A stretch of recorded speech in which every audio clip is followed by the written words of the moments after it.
انور صاحب آپ کو کچھ وہاں بیٹھ کے کیا اندازہ ہے کہ وہاں کیا یعنی ڈیسیشن میکنگ جو سرکلز ہیں ان میں کیا زیادہ سوچ جنم پا رہی ہے؟ تہران میں نے کل کے شو میں بھی کہا یہ امریکن پریزیڈنٹ کی جو حالیہ جرنیلوں سے ملاقات ہوئی اس سے پہلے کی بات بتا رہا ہوں میں، تب مجھے تہران سے ایک نہیں دو لوگوں نے جو کہ ذرا صحافیانہ نظر رکھتے ہیں چیزوں کو انہوں نے کہا جی ہم بالکل حیران نہیں ہوں گے اگر یہ ٹرمپ کے چائنا وزٹ کے فوراً بعد ایک اٹیک ہو یہاں پہ سب یہ ایکسپیکٹ کر رہے ہیں کہ یہ ہوگا.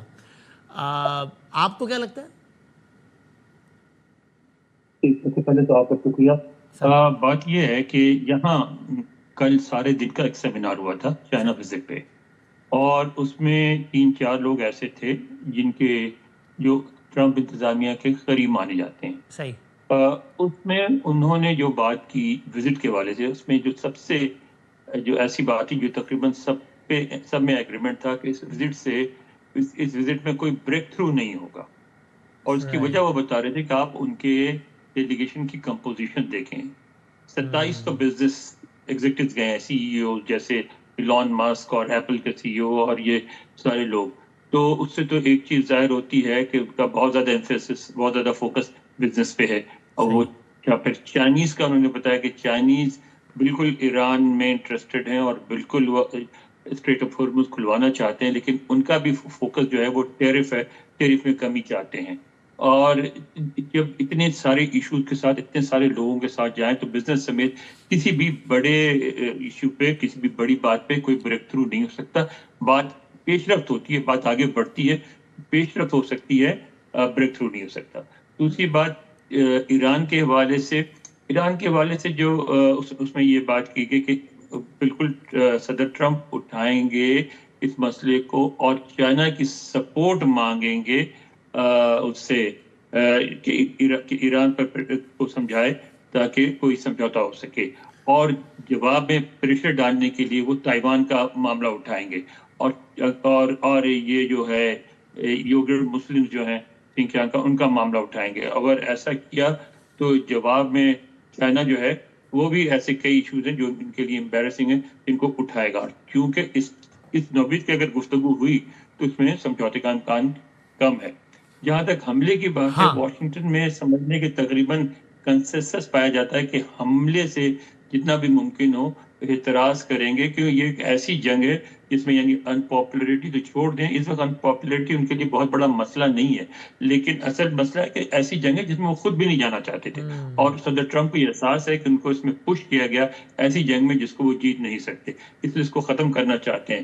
انپاپولرٹی میں دیکھیں، اب انہوں نے 2-3 دن پہلے یہاں ایک میٹنگ میں باضابطہ انہوں نے اناؤنس کر دیا اگلا پینل کیا ہوگا ریپبلکنز کا. اس میں کہا کہ روبیو ہوں گے اور وینس ہوں گے.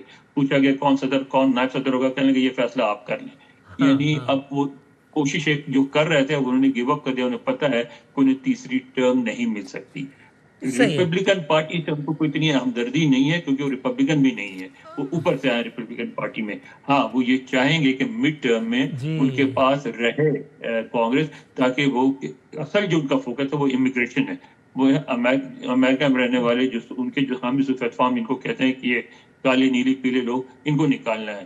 اور اس میں ان کو کانگریس کی سپورٹ چاہیے، تو چاہیں گے کہ کانگریس میں یہ میں انور صاحب ذرا دوبارہ آتا ہوں آپ کے پاس، تو ابھی ذرا بتائیے گا کہ یہ مڈ ٹرم میں ہاؤس کی کمپوزیشن ایسی نہ ہو جائے کہ جس کی وجہ سے ٹرمپ اپنے آپ کو زیادہ ولنریبل فیل کریں امپیچمنٹ کے لیے. یہ کتنا امپورٹنٹ پوائنٹ ہے یا نہیں ہے؟ ادھر آتا ہوں آپ کے ساتھ.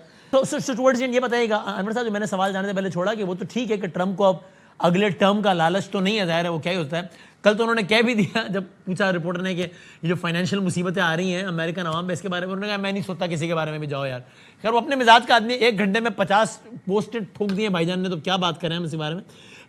پتہ نہیں انہوں نے سب کا کانٹینٹ بھی پڑھا ہوگا یعنی یہ تو فریکوینسیز کتنی زیادہ ہے. لیکن یہ ایلیمنٹ کتنا اہم ہے یا نہیں ہے کہ وہ اتنا کہ ان کی یہ ضرور کوشش ہوگی کہ مڈ ٹرم میں کمپوزیشن ایسی نہ ہو جائے کہ میں ایک امپیچمنٹ کے لیے ولنریبل ہو جاؤں. انور صاحب دیکھیں، ان کی صرف یہ کوشش نہیں ہوگی، ان کی یہ بھی کوشش ہوگی کہ مڈ ٹرم میں ریپبلکن اکثریت رہے تاکہ وہ اپنا جو ایجنڈا ہے وہ امپلیمنٹ کر سکیں. لیکن امپیچمنٹ کا کوئی خطرہ نہیں ہے، ہو ہی نہیں سکتا، کیونکہ امریکہ میں جو لاسٹ ٹائم کسی کی 2/3 ملی تھی، دیٹ واز ان 1965-67 کی جو کانگریس تھی اس میں ہوئی تھی. اس کے بعد سے اب تک کسی کو 2/3 میجورٹی نہیں ملی. اس لیے اس کی وجہ یہ ہے کہ یہاں جو پارٹی ووٹس بالکل طے شدہ ہوتے ہیں. تقریباً جیسے وہ ہے کیلیفورنیا ہے, جتنی بھی کوشش کر لیں ریپبلکنز وہ ڈیموکریٹ سے نہیں جیت سکتے, وہاں کی پاپولیشن کی کمپوزیشن اس طرح کی ہے. نیو یارک ہے وہ ریپبلکن نہیں جیت سکتے. ٹیکسس جو ہے اور ساؤتھ کی جو اسٹیٹس ہیں وہ ان کے ساتھ رہتی ہیں ریپبلکنز کے ساتھ. آپ نقشہ دیکھ لیں, ڈیموکریٹ جیتتے ہیں بڑے شہروں سے, جو رورل ایریاز ہیں وہ سارے کے سارے. اگر آپ رنگ کر دیں ڈیموکریٹس اور ریپبلکن کے لحاظ سے تو 70% امریکہ ریڈ یعنی ریپبلکن نظر آتا ہے, اور کہیں کہیں بلو ہوتا ہے, اور وہ صرف بڑے شہروں کی ووٹس کی وجہ سے جیتتے ہیں. Very تو interesting. ان کو آپ کہہ رہے ہیں الیکٹورل پالیٹکس کی بالکل سائنس ایسی ہے, ظاہر وہ آپ ہم سے بہت بہتر سمجھتے ہیں, ظاہر ہے کہ وہ ایسی ہے کہ بہرحال کچھ بھی کر کے الٹے لٹک جاؤ, اتنا نہیں ہو جائے گا کہ 230 اس کے خلاف چلے جاؤ اور امپیچمنٹ ہو جائے, ایسا نہیں ہونے لگا. یہ اس کو یقین ہے کہ ایسا تو نہیں ہوتا. لیکن ایک آخری منٹ ہے یہ, بہرحال جو بھی وہاں پہ آئی انڈرسٹینڈ کہ وہاں پاکستان کی طرح سسٹم نہیں چلتا ہوگا کہ, لیکن وہاں کے جو بھی حلقے ہیں, سنجیدہ حلقے ہیں یا طاقتور حلقے ہیں, آپ کو یہ فیل آتی ہے کہ کہیں نہ کہیں یہ سوچے کہ یار یہ کس آدمی کے ہاتھ میں نیوکلیئر کا بٹن ہے, کچھ ہے جو کبھی گالی دیتا ہے, کبھی رائٹ کبھی لیفٹ, پتہ نہیں کیا, یہ ذرا پریشانی ہے وہاں پہ کہ یار کیا ہے. نہیں بالکل پریشانی ہے, بالکل ہے, اس کا اظہار بھی کرتے رہتے ہیں. لیکن آپ نے دیکھا کہ ساتھ انہوں نے جنرلوں کو نکال بھی دیا. اس طرح اوباما نے جس طرح جو افغانستان میں فورسز کو کمانڈ کر رہے تھے جنرل میک کرسٹل, اس کو نکال دیا تھا. تو یہاں تو ایسا نہیں ہوتا کہ جو مقتدر حلقے ہیں وہ صدر کو نکال دیں, صدر کو تو نہیں نکال سکتے یہاں. میں خیال ہے یہاں پہ ہم رک جائیں تو اچھا ہے شاید سب کے لیے. صدر کو کانگریس بھی نکال نہیں سکتی کیونکہ کانگریس بھی اپوائنٹ نہیں کرتی ان کو, صرف ڈائریکٹ ووٹ سے آتے ہیں وہ. صحیح, بہت شکریہ sir, thank you very much. Kamran صاحب بہت شکریہ.